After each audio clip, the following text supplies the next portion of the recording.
हमारी बदलती पृथ्वी। स्थल मंडल अनेक प्लेटों में विभाजित है, जिन्हें स्थल मंडलीय प्लेट कहते हैं। ये प्लेट हमेशा धीमी गति से चारों ओर घूमती रहती है। हालांकि यह गति प्रत्येक वर्ष केवल कुछ मिलीमीटर के लगभग ही होती है। प्लेटों में गति पृथ्वी के अंदर पिघले हुए मैग्मा में होने वाली गति के कारण होती है। पृथ्वी के अंदर पिघला हुआ मैग्मा एक वृत्तीय रूप में घूमता रहता है। प्लेटों में होने वाली गति के कारण पृथ्वी की सतह पर परिवर्तन होता है।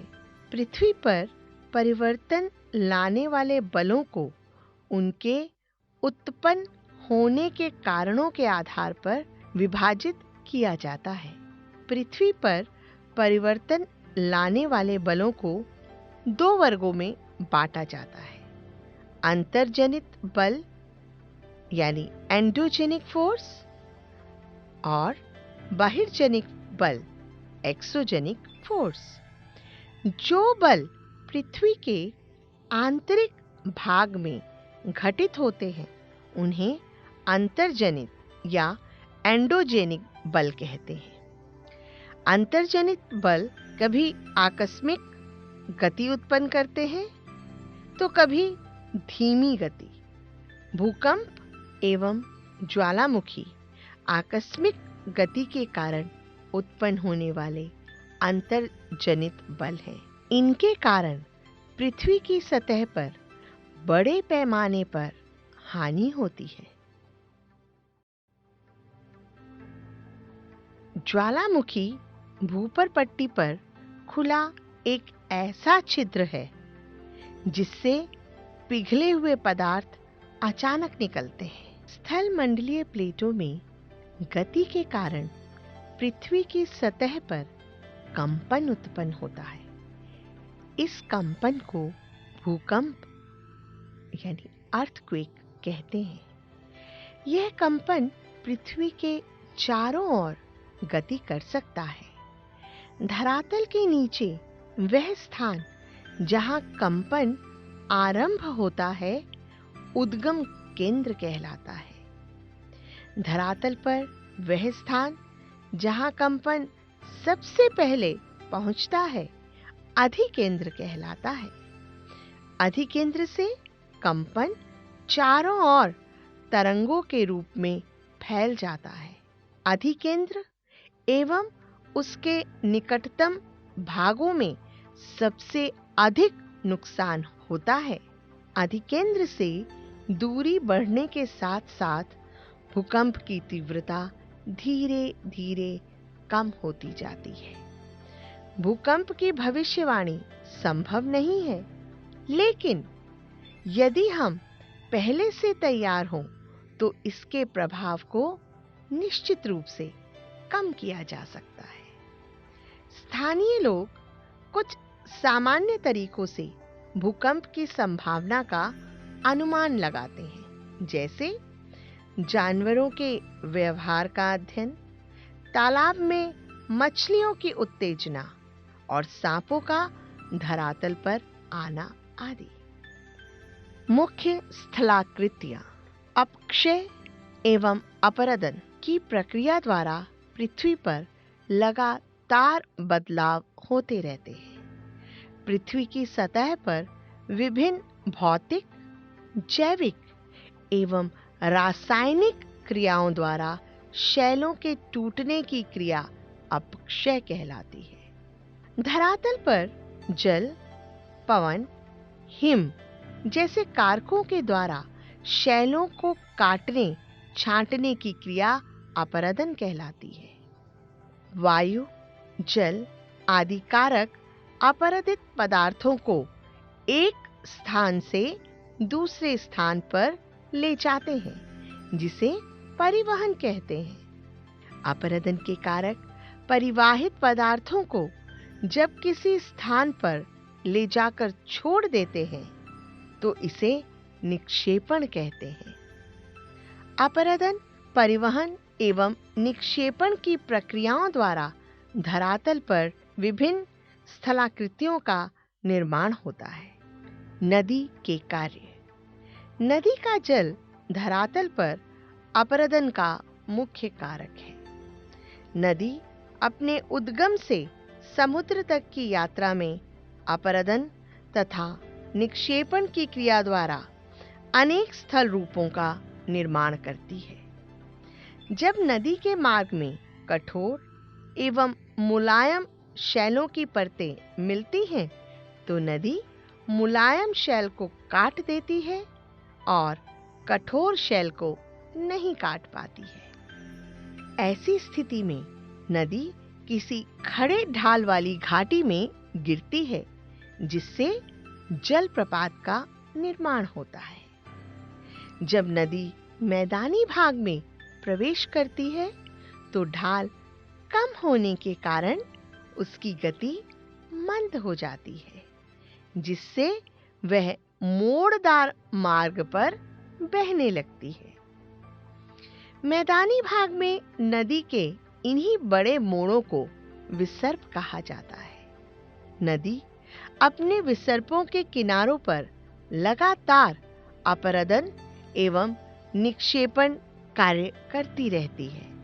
धीरे धीरे ये विसर्प नदी से कट जाते हैं और एक अलग झील बनाते हैं, जिसे चाप झील या गोखुर झील, ऑक्स बो लेक कहते हैं। वर्षा ऋतु में जल की अधिक मात्रा के कारण नदी अपने तटों से बाहर बहने लगती है, जिससे आसपास के क्षेत्रों में बाढ़ आ जाती है। बाढ़ के दौरान नदी तटों के आसपास के क्षेत्रों में बारीक मिट्टी एवं अन्य पदार्थों अर्थात अवसादों का निक्षेपण करती है।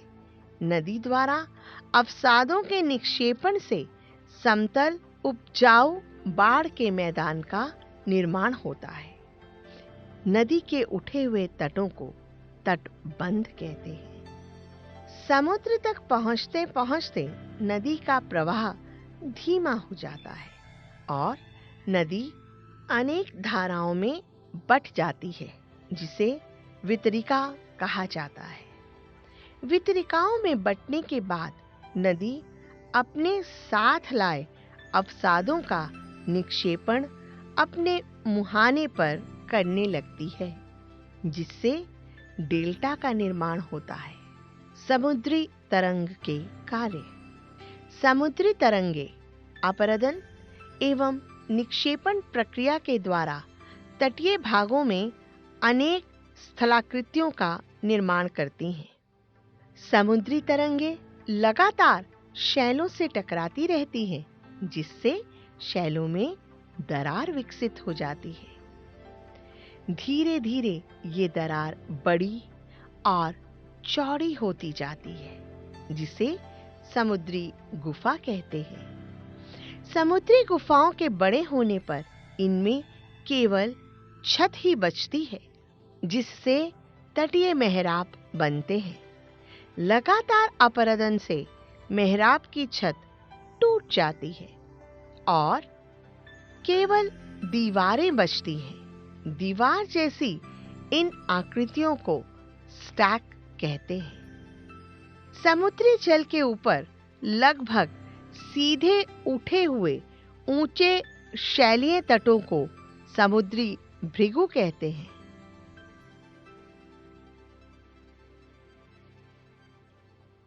समुद्री तरंगे किनारों पर महीन रेत जैसे अवसाद जमा कर देती हैं, जिससे समुद्री पुलिन का निर्माण होता है। हिमनद के कार्य।